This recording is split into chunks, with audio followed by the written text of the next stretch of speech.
Hi everyone, welcome to week 2 of your Pharmacy Career Planning 1 course. This week we are finishing up chapter 1. So if you're following along in your textbook, we are beginning at the very bottom of page 10 where it says healthcare financing. That's where you're going to be picking up this week. And this is slide 31 on the slide deck.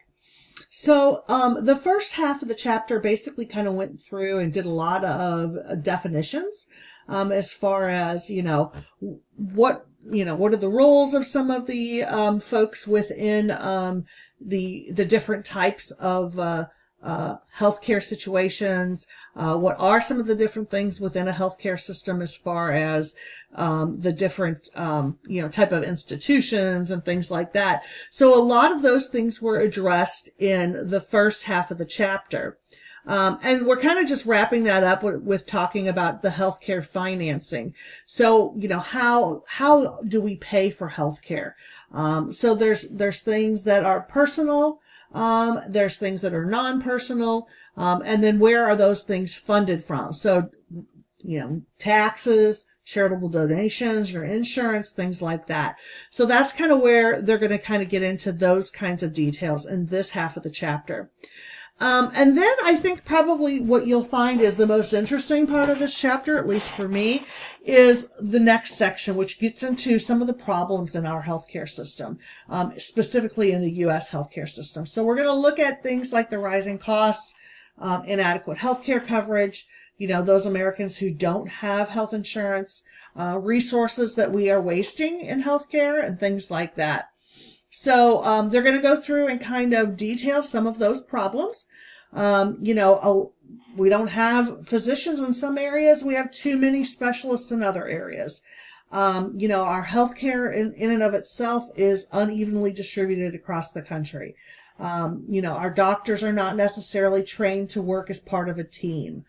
We're not using all the technology that's out there. But of course, that's only in certain circumstances, right? We've got a lot of folks that have access to a lot of the greatest and newest technology, whereas others don't have anything. So it's all about that balance, right? Med errors, prescription errors, all of those things are part of what they're going to focus on as far as the different problems. And then they're going to look a little bit at healthcare reform. So what are some things that can be done to change? So what are some things that we can do to make changes to the things that are already out there, right? They talk a lot about managed care systems, interdisciplinary healthcare teams. That's putting physicians with others that are part of that healthcare team. So for example, a lot of hospitals now have a pharmacist that actually makes rounds with the doctor. Keep in mind, the pharmacist is the drug expert. The doctor's not. So that pharmacist is part of that healthcare team.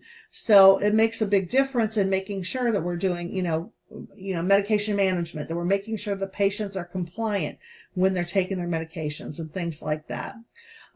We also have a bigger focus on choosing healthy lifestyle, making patients more responsible for themselves, for their own health care, and making those healthy decisions and not necessarily just doing whatever they want and then expecting a doctor to fix it, so to speak.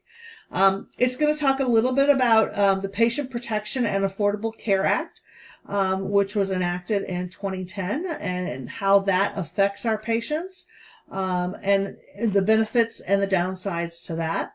And then it's going to talk a little bit about managed care. How does managed care work? What is it? What does it do for us? And how is it going to benefit our patients? How do health maintenance organizations, HMO, it's a specific type of managed care. So they're going to talk a little bit about that and how it works, kind of just the basic bones of it so that you kind of understand it. What's a preferred provider organization? Another type of managed care option. Point of service, another type of managed care. And then they're going to talk a little bit about pharmacy benefit management companies. So PBMs are very important for you to understand. Make sure that you spend a little extra time on this, because obviously this is the PBM piece of all of these managed care options is really important. So as you're going through this week's material, as with last week, if you have any problems or questions, please make sure that you reach out to me. Have a great week.